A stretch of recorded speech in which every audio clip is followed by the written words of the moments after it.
ఖమ్మం జిల్లాలో ఇందిరమ్మ ఇళ్లు, భూభారతి, ధాన్యం కొనుగోళ్లపై ఖమ్మం కలెక్టరేట్లో డిప్యూటీ సీఎం భట్టి విక్రమార్క, మంత్రులు కోమటిరెడ్డి వెంకటరెడ్డి, పొంగులేటి శ్రీనివాసరెడ్డి, తుమ్మల నాగేశ్వరరావు సమీక్ష నిర్వహించారు. వైరా మాజీ ఎమ్మెల్యే బానోత్ మదన్ లాల్ గుండెపోటుతో మృతి చెందారు.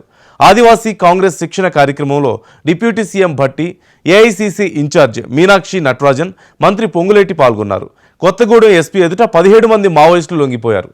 ఖమ్మం జిల్లా గ్రౌండ్ రిపోర్ట్ను మా ప్రతినిధి రామకృష్ణ అందిస్తారు. పాల్వంచ కిన్నెరసాని ట్రైబర్ స్కూల్లో ఆవరణలో పిచ్చి మొక్కలను తొలగించి శ్రమదాన కార్యక్రమం నిర్వహించారు మంత్రి పొంగులేటి శ్రీనివాసరెడ్డి.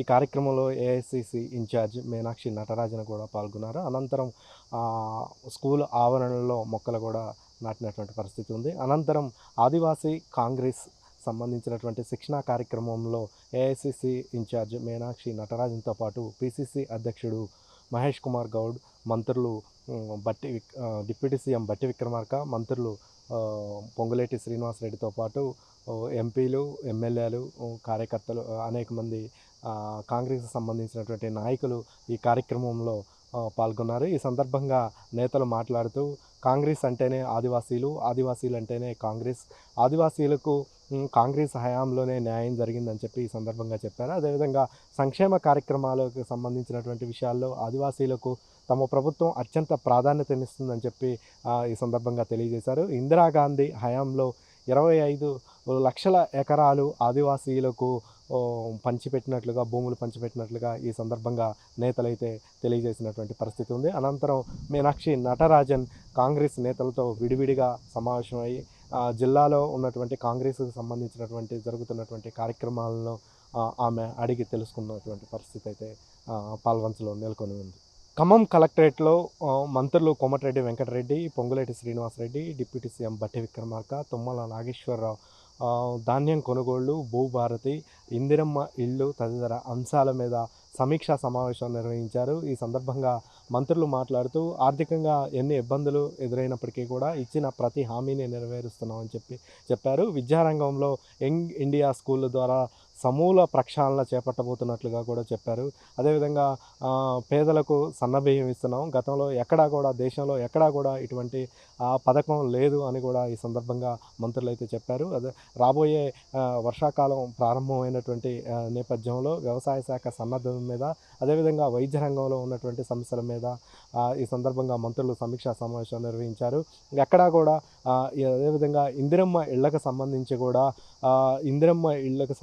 ఎవరికి కూడా అనర్హులకి ఇవ్వవద్దు, అర్హులకి ఇందిరమ్మ ఇళ్ళు లభించే విధంగా అధికారులు ప్రయత్నం చేయాలి. ఎవరైనా సరే ఈ విషయంలో అవకతవకలు జరిగితే సంబంధిత అధికారుల మీద చర్యలు తీసుకుంటామని చెప్పి ఈ సందర్భంగా మంత్రులు అయితే అధికారులను హెచ్చరించినటువంటి పరిస్థితి ఉంది. ఖచ్చితంగా ప్రభుత్వ సంక్షేమ పథకాలందరికీ కూడా అర్హులకి చేరే విధంగా అధికారులు ప్రయత్నం చేయాలి. జిల్లాలో ఉన్నటువంటి సమస్యలన్నింటినీ కూడా పరిష్కరించే విధంగా కృషి చేస్తామని చెప్పి ఈ సందర్భంగా మంత్రులు అయితే చెప్పినటువంటి పరిస్థితి కనపడుతుంది. వైరా మాజీ ఎమ్మెల్యే బానోత్ మదన్ లాల్ గుండెపోటుతో మృతి చెందారు. ఈయన రఘునాథపాలెం మండలం ఈర్లపూడి గ్రామం సర్పంచ్గా ప్రస్థానాన్ని ప్రారంభించినటువంటి బానోత్ మదన్ లాల్ 2009లో వైరా కాంగ్రెస్ స్థానాన్ని ఆశించారు. కానీ అక్కడ టికెట్ దక్కకపోవడంతో ఆయన స్వతంత్ర అభ్యర్థిగా పోటీ చేసి ఓటమి పాలయ్యారు. అనంతరం 2014లో వైసీపీ తరఫున ఎమ్మెల్యేగా పోటీ చేసి విజయం సాధించారు. తదనంతరం ఆయన టీఆర్ఎస్ పార్టీలో చేరారు. 2018లో టీఆర్ఎస్ పార్టీ తరఫున ఎమ్మెల్యేగా పోటీ చేసి ఓటమి పాలయ్యారు. అదేవిధంగా 2023లో కూడా బీఆర్ఎస్ పార్టీ తరఫున ఎమ్మెల్యేగా పోటీ చేసి ఓటమి చెందినటువంటి పరిస్థితి ఉంది. మదన్ లాల్ మరణం పట్ల వైరాలో ఉన్నటువంటి బీఆర్ఎస్ నాయకులు, కార్యకర్తలు, మదన్ లాల్ అనుచరులు శోకసంద్రంలో మునిగారు.